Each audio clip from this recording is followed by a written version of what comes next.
Stories to grow by, providing the best treasury of stories, riddles for kids, and readers' theater scripts.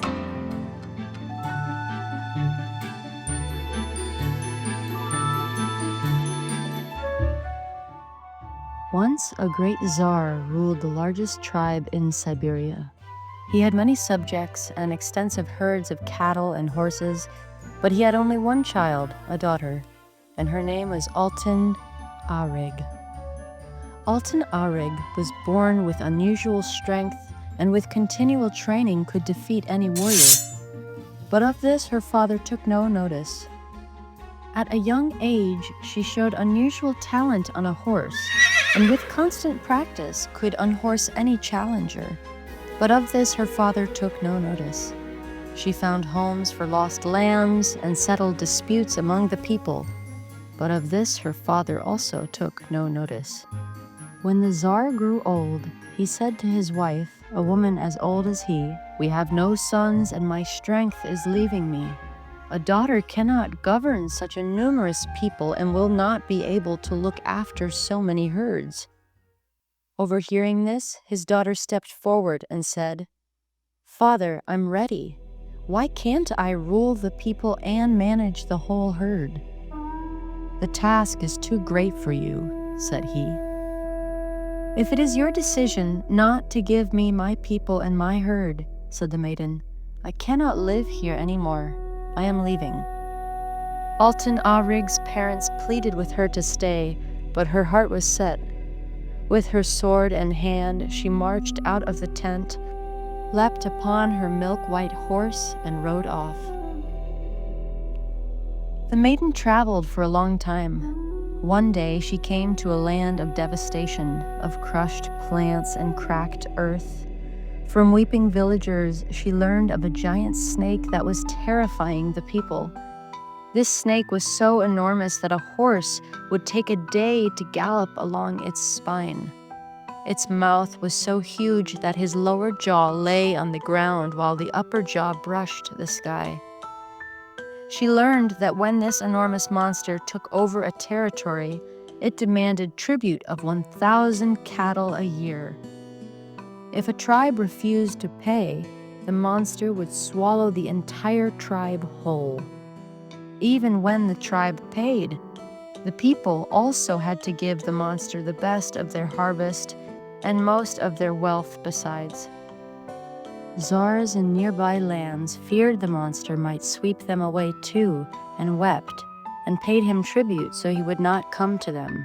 The survivors left were desperate. "I hear you," said Altin-Arig. "I will find this monster and defeat it." "Stranger, no one can," whispered the villager, coughing. "Our finest heroes were sent to defeat the monster, and they were swallowed." "I have come a long way already, and will go further if I must," said Altin-Arig. "If the monster is fated to die, he will die. If I am fated to die, I will die." She was so determined that the villagers told her of the land where the horrible snake was known to live. She leapt on her milk-white horse and galloped to this uninhabited valley, a wasteland where nothing was alive, with no birds flitting about in the skies and no insects scurrying along on the ground. In this dry desert, she found the back of the enormous snake monster. The Tsar's daughter rode along the body of the snake, as long as a river, and finally reached its monstrous head. She dismounted from her horse, drew her sword, and stepped up to its gigantic head. "Pay me tribute, or be my tribute," hissed the monster snake, blowing steam that filled the air like a hurricane. In a steely voice, Altin-Arig said, "I do not pay tribute to a monster." "Then prepare to die," said the monster, opening its upper jaw that brushed the sky. "I'll save you the trouble," said Altin-Arig, and she jumped in. The snake's jaw snapped shut behind her, and the girl-warrior winded her way through the snake's fangs and jumped down into the snake's throat. down the monster's throat and into its belly. There she saw many living persons as well as birds and beasts. Reaching the monster's heart, she turned to the heroes who sat despairing and said, "I'm here to help. How can this monster be killed?" One of the heroes said, "Lady, if we could kill the beast, we would. We tried and cannot. There is no escape." "This monster's heart is too hard," said another hero. "None of our swords can pierce it." "Give me your swords," said Altan Arig. The heroes handed her all their 100 swords. With each one she stabbed and slashed at the heart, but she could not kill the beast because each time she struck, the sword broke. She took many swords and all of them broke. She realized the heroes must have lost courage since all their swords were unbroken. Finally, she had only one sword left, her own.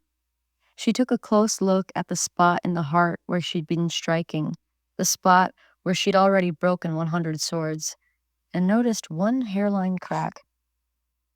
Taking out her own sword, she cried aloud to the heroes, "See what will be," and lunged at the hairline crack with all her might. This time the sword drove deep into the snake's heart. She dragged the sword out and the snake's black blood oozed onto her hands. The snake gasped and shuddered, and its mouth fell open. With these words, the snake prince died. The other humans rejoiced and escaped from his jaws. The birds flew away and the wild beasts ran off. When the heroes came out, they cheered the Tsar's daughter and said, "You saved us all. We will pay you as we paid the snake prince." The maiden answered, "There is no need to pay tribute.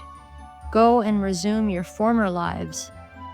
But those who wish to follow me may return with me to my land." And so the Tsar's daughter took many herdsmen and their cattle with her and returned to the home of her parents.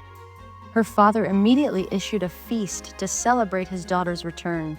He said, "Where have you been, my daughter?"